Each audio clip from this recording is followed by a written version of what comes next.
रहलू ना कि आई। अच्छा हाँ हाँ हाँ सुबह हमसे बतिया रहा ना।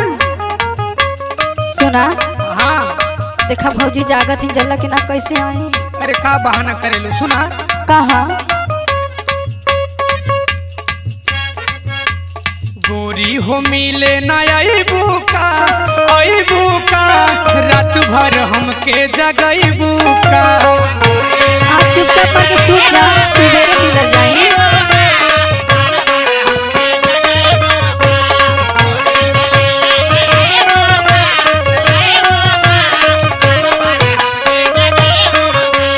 गोरी हो मिले ना अइबू का रात भर हमके जगइबू का।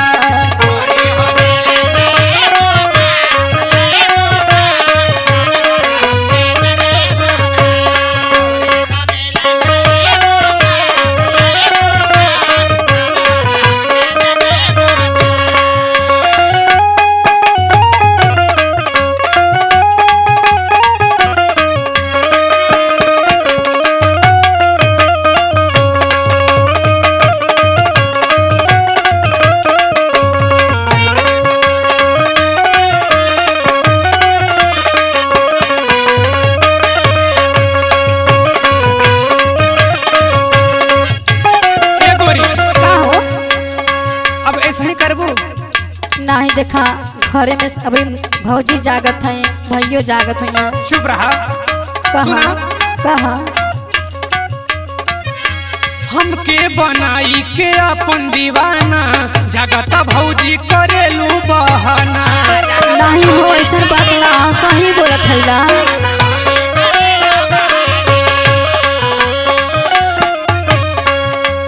हमके बनाई के अपन दीवाना जगत भौजी करेलू बहाना। सुना कहा हमरा के सही रोइबू का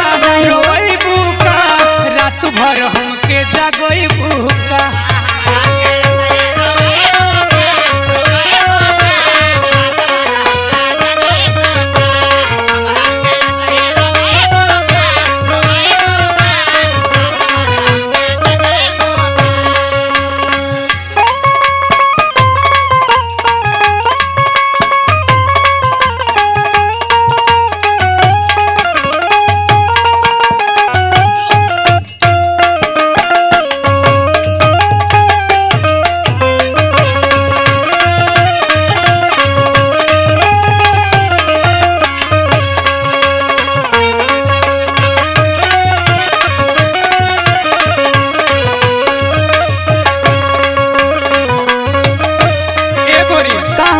बर्दाश्त ना होता हो ठंडे में। सुना मन मार के सूत जा सुबेरे मुलाकात हुई राजा। का मन मारी सुना।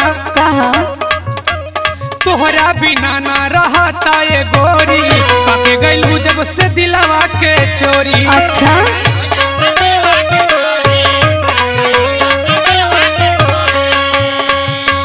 तोहरा बिना ना रहता ये गोरी काके गइलू जब से दिलवा के चोरी। सुना कहा दुर्गल के सही सतइबू का